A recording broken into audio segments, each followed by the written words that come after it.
All right, we're back one more time for the last session of the day for EUC Innovation Day. So we are so glad that you've stuck with us. We've got some great content still to come, so stick around for just a little bit longer. Again, we are so privileged to have you here joining us for this session today.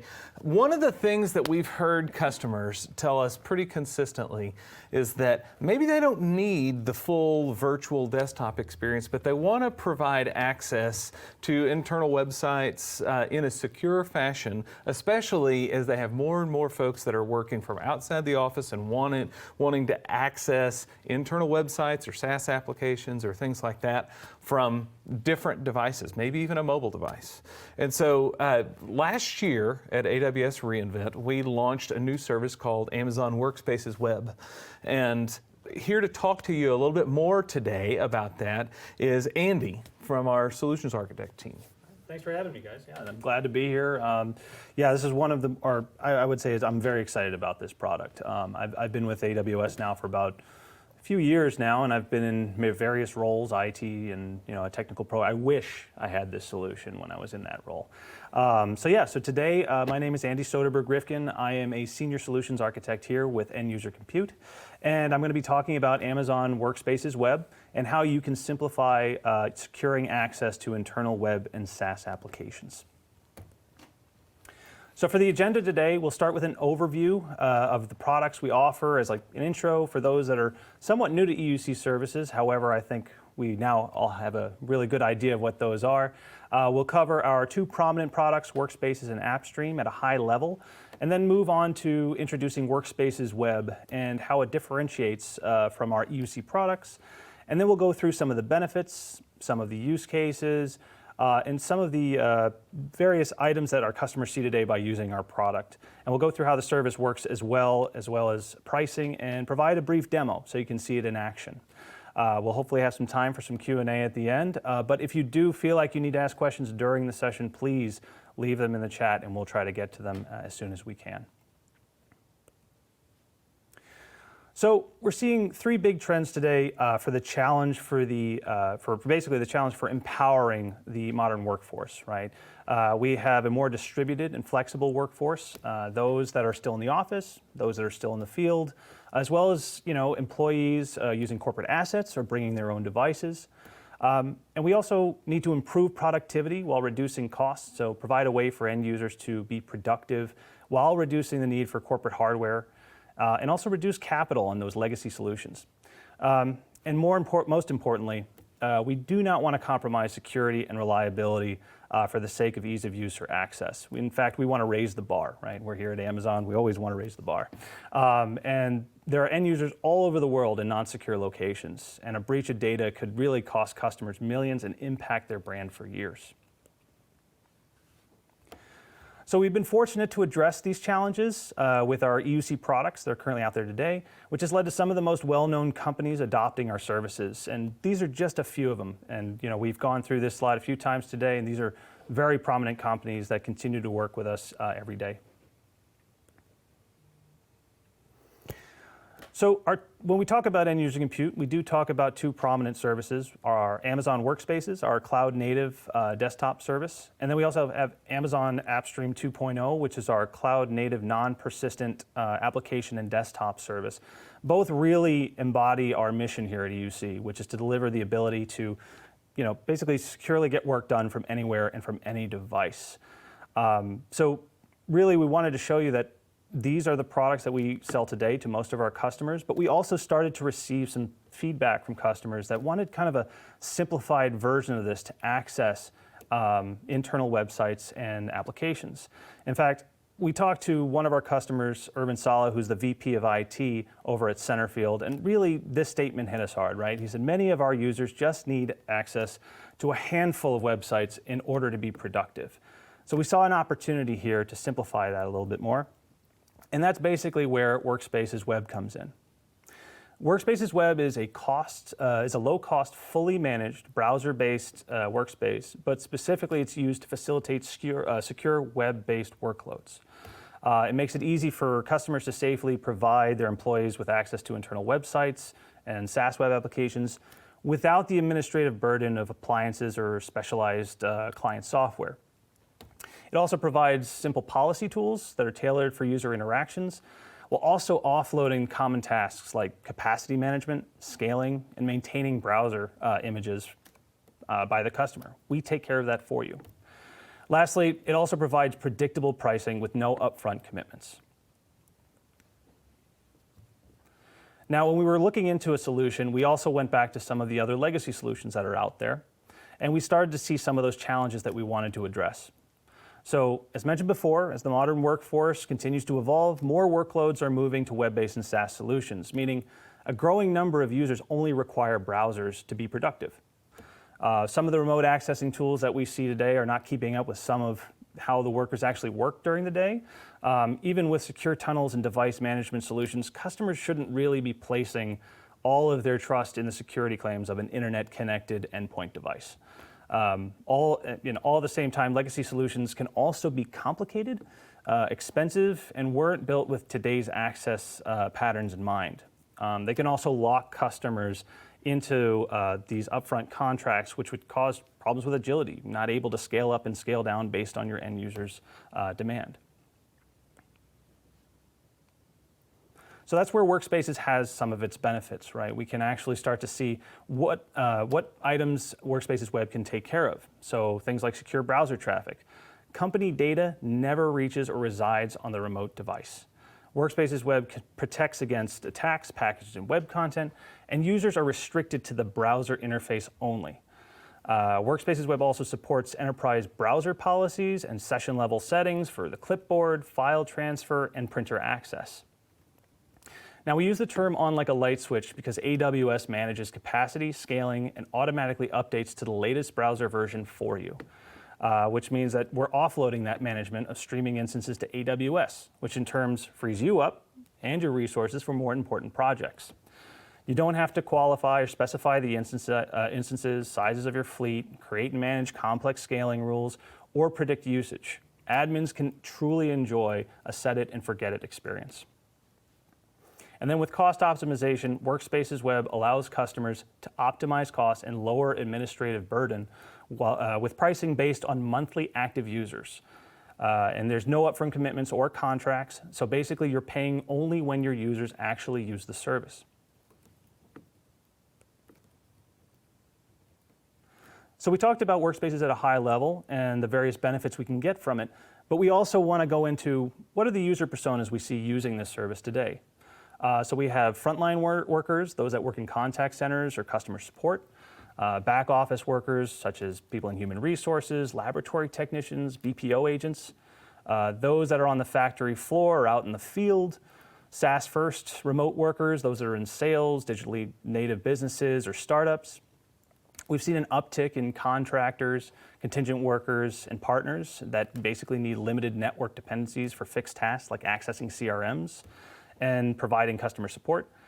And then also we see those that are in lockdown networks, right? We have those that need safe browsing in high security networks. Now that does apply to, say, people in government, law enforcement, DoD, but we also see this in the private sector for those companies that want to make sure that their intellectual property never leaves their infrastructure. So let's talk about the workloads and use cases we see for that. And we're going to kind of relate that back to the user personas we were talking about earlier. So we were talking about secure browser-based productivity environments, right? Providing an on-demand, fully managed, secure access to internal websites and SaaS applications for just those users that need to be productive in those websites. And we can revert back to those that are in HR or BPO agents or even frontline workers. Safe internet browsing from a high security network, as we mentioned before. We have secure browser traffic for users on networks without the open internet access, and enabling that safe browser experience to make sure that threats don't actually infiltrate your own infrastructure. And finally, this is a big one, right? We've started to see that we want to have customers start bringing their own devices into work so that we can start to minimize the management of hardware. And we want to enable users to be able to access these internal web applications and sites from a desktop or tablet of their choice.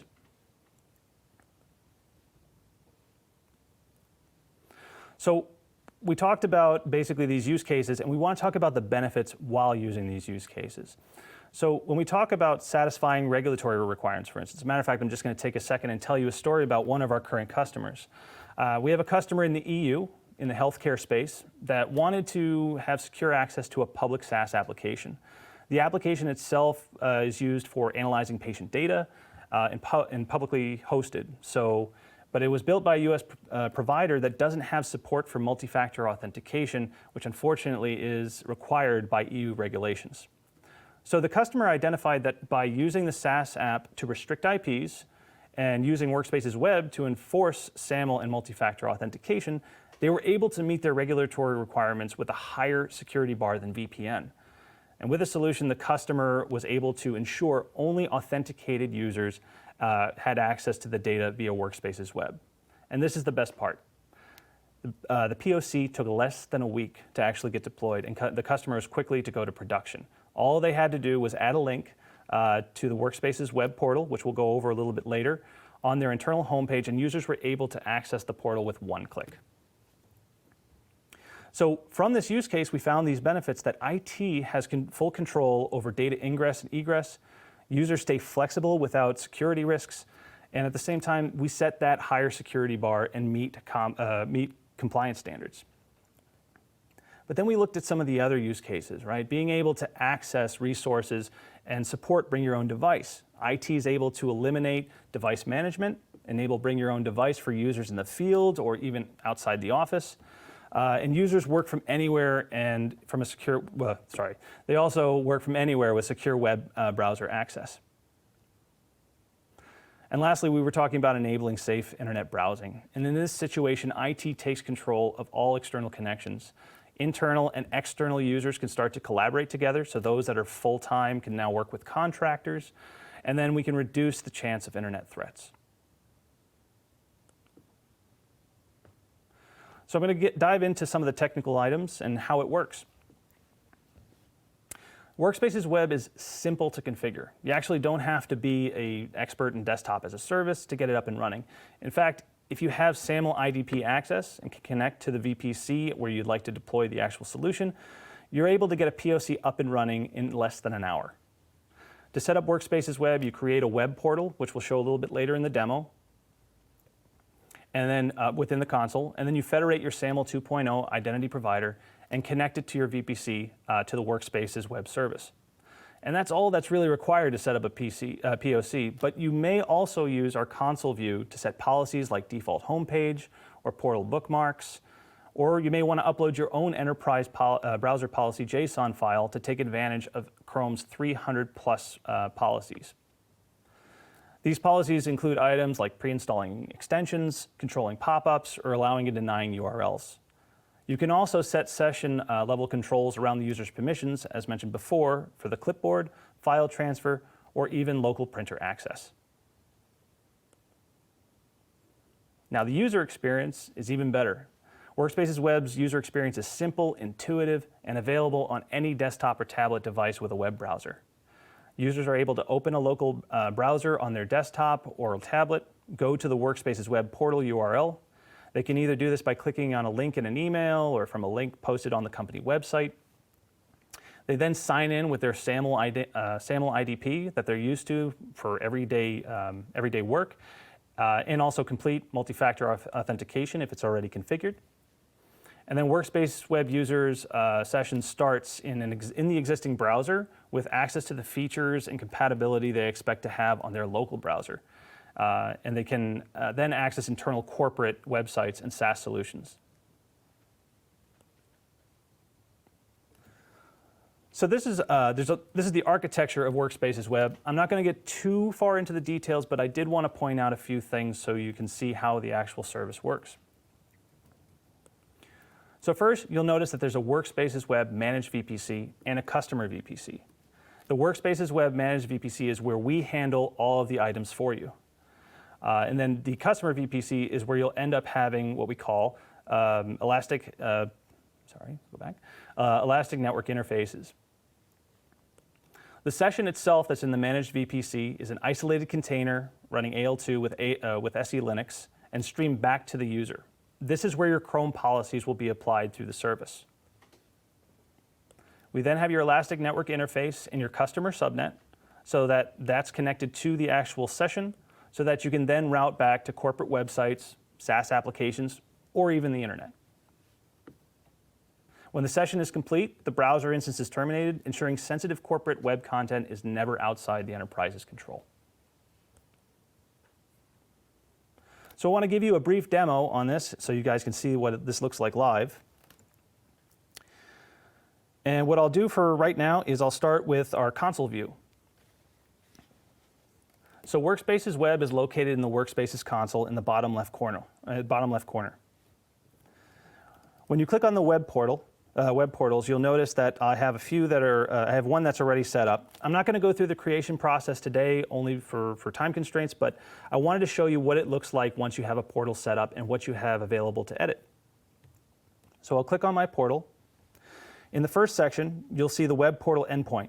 This is the URL that you'll be providing to your end users. Underneath that is your web portal details, which includes the display name, your Amazon resource name, when the actual portal was created, and if the portal is actually active. Next, we have the policy details, and this is really the main course of this product.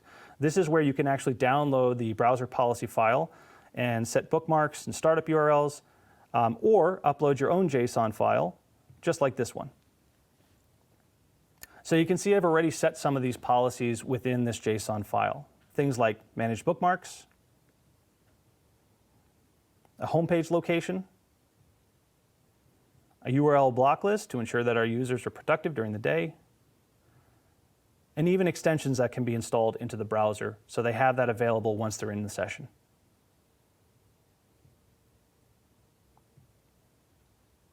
In the next section, we have our network connection details, which is basically where your sessions will start or the ENIs will be placed in your VPC and subnets of choice. We also have security groups to ensure that we're taking control of internal or ingress and egress connections into the sessions.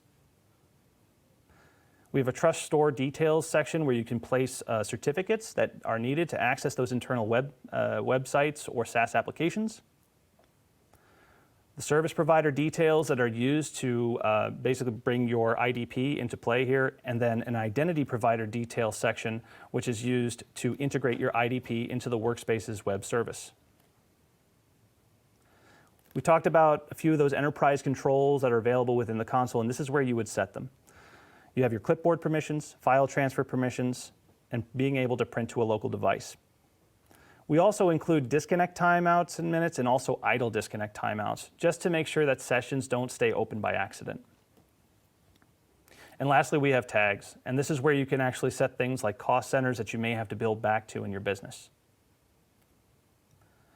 So now that we've seen the console view from the admin section, let's go ahead and take a look at this from a user's perspective. So I'll go ahead and take the URL from the actual console and I'll put it into a new browser. You'll notice that it'll immediately take me to the WorkSpaces web sign-in location.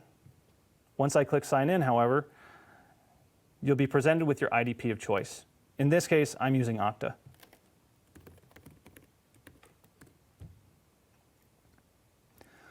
So once we log in, a session will be reserved for the user and it'll start up. So actually, Andy, while we're waiting for this to kind of load for us, which is a normal instance here, sure. I'm curious, you kind of mentioned that the user experience, you need to use a SAML IDP. Now, as we know that there's other providers, can you let us know of the SAML identity providers, which ones actually work with Amazon WorkSpaces Web? So we are trying to basically include as many SAML IDPs as possible. We've tested with a number. So Okta is one of them. Ping Identity is another one. We also use what was previously known as AWS SSO or IAM Identity Center. But we are working on it day in, day out. SAs are working to learn how to integrate new IDPs every day so that we can provide that to our end users so they can use their own IDP of choice. That's fantastic. Yeah. Looks like we're ready. Cool. So you'll notice that the first thing that shows up is the home page that I've set in my Chrome policies. I have my manage bookmarks in the top left. You'll notice I've actually turned off Google Sync to ensure that no data will actually leave the corporate infrastructure. And I even have my Okta browser plugin for easy access to other web applications within the corporate network. Now we want our end users to be productive, remember, so we want to make sure that they're not streaming a video of any kind or trying to binge that new show. So once the user is done with the session, they'll go up to the top right, they'll click on End Session, and then the session itself will go ahead and be destroyed in the background. And really, it's that simple. So going back to the slides now, now that we've seen a demo of this, we also want to make sure, that everybody who uses our products are well aware of the pricing and availability of our products. So WorkSpaces Web is predictably priced, right? And really, this is the best part of it for anybody who is in the procurement business. WorkSpaces Web is $7 per user per month for up to 200 hours of use. So that makes it easily priced and also easily budgetable. And at the same time, you have that flexibility without commitment to scale users up or scale users down. And even if you go over those 200 hours, we do have a minimal fee per hour that's associated with that. But you'll notice that the difference between month 1 and month 4 are actually quite nominal, right? From going from 200 hours for that month to 250. We always suggest taking a look at our pricing page to make sure that all the pricing does differ per region, but the $7 per user per month is going to be pretty much standard across most of the regions in which this is available. And speaking of regions, WorkSpaces Web is available in all commercial regions in which we have our EUC products. So you're able to set this up in the US, Canada, Europe, and even in Asia Pacific. So we continue to work with WorkSpaces Web as a relatively new product, and being a part of the WorkSpaces family, we continue to innovate on behalf of the customer. And these are only a few of the actual items that we have as year-to-date wins, such as being able to have our branded web clients or our admin timeouts that we talked about earlier, and one of the largest region expansions that we've had in a while, right? We expanded to Singapore, Mumbai, Sydney, Tokyo, London, Frankfurt, and Montreal. We are continuing to work on the service to include a few other regions as well. So where do we go from here? I highly suggest that you go ahead and get started by reviewing our WorkSpaces Web Admin Guide, and go ahead and build your first web portal. Remember, it only takes about under an hour to get a POC up and running. If you have any questions about WorkSpaces Web, please feel free to reach out to your AWS sales representative, or feel free to drop us a line at workspacesweb@amazon.com. All right. That's fantastic, Andy. Thank you for the demo. Absolutely. It's awesome to see the ease of use in that as you get that set up, and of course the options that you have in terms of customizing it to what that user experience needs to be for the organization. So thank you for that. Sure. I think for me, that when I continue to hear about the ease of use, the flexibility that's offered, you just showed a great diagram there in terms of the pricing, scale up, scale down as much as you need it to be. That goes back to our kind of key mantra here of flexibility and choice. Yeah. And again, seeing it with our Amazon WorkSpaces Web. So another question, that we were kind of thinking we hear a lot from customers is looking ahead and seeing the roadmap as we've accomplished it so much today is, are we planning to include certain Chrome policies in the console for some additional basic configurations? Yeah, absolutely. We're trying to make the service as easy as possible. Really, we want to make sure that you don't have to be a coder in order to get these policies up and running. So we are looking to include additional Chrome policies within the console. We're aiming for about 4 to 6 per quarter. So that's a lot. Out of the 300 plus policies, we're trying to move fast so that this is easily addressable and easy for you to set up and configure within the console. Yeah, I love that. Continuing to address that ease of use and flexibility. The one thing that I really love, especially with your kind of lineup, was of course you mentioned the secure browser traffic, the on like a light switch, of course, a little musicality in there for us today. Absolutely. But also, of course, making sure that it's on demand and that automatic provisioning, which is so great. And of course, the big thing that we want to make sure that we are addressing is that cost optimization, which you covered. So last question for you is, which regions are we planning to launch in the future? You listed a lot that have already come through, but it sounds like we've got more bigger plans to expand our offering. Yeah, and when we mentioned about our certain use cases, we wanted to ensure that we had this in regions that everybody had access to it. We are looking at GovCloud because with that secure network that people are working from, we want to ensure that our government agencies are able to use this product as well to securely access those internal websites. And we're also looking at other regions that we wouldn't normally have EUC, so even within US East 1, our Ohio region. So we're actually really excited about it, and honestly, we always look for feedback from our customers. So if there's a region out there that you are looking to have this service, please feel free to drop us a line. That's fantastic. Thank you so much for that demo today. Lots of great information. And again, if you are wanting more details about any of the content that we've covered today, a lot of the material is, of course, going to be available for you on demand. You can check out more details on the Amazon EUC, the AWS EUC website. That, of course, we've got a lot of that content available. So thank you, Andy, again, for such a great demo and detailed information that you shared. Pleasure. All right, and that brings us to the end of the day today. Just a few little comments to sort of sum up the day. Again, we're so glad that you spent the time with us today.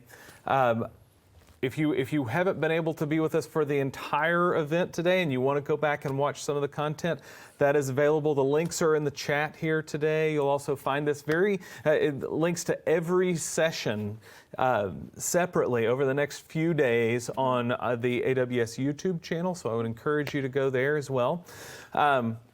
Again, please join us at AWS reInvent. But just as a quick recap of the big news of today, I think three big things that we want to call out to you. Three launches of sorts that we think are going to be really important and really impactful.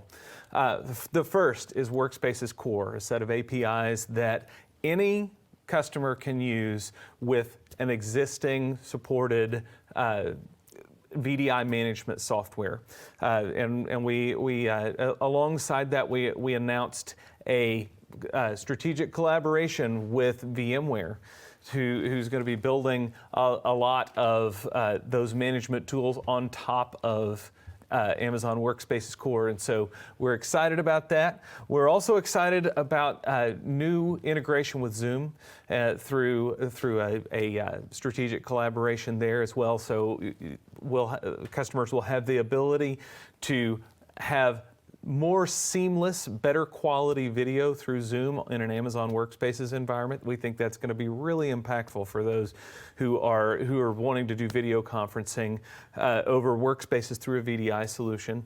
And with that, we would encourage you to engage with us online.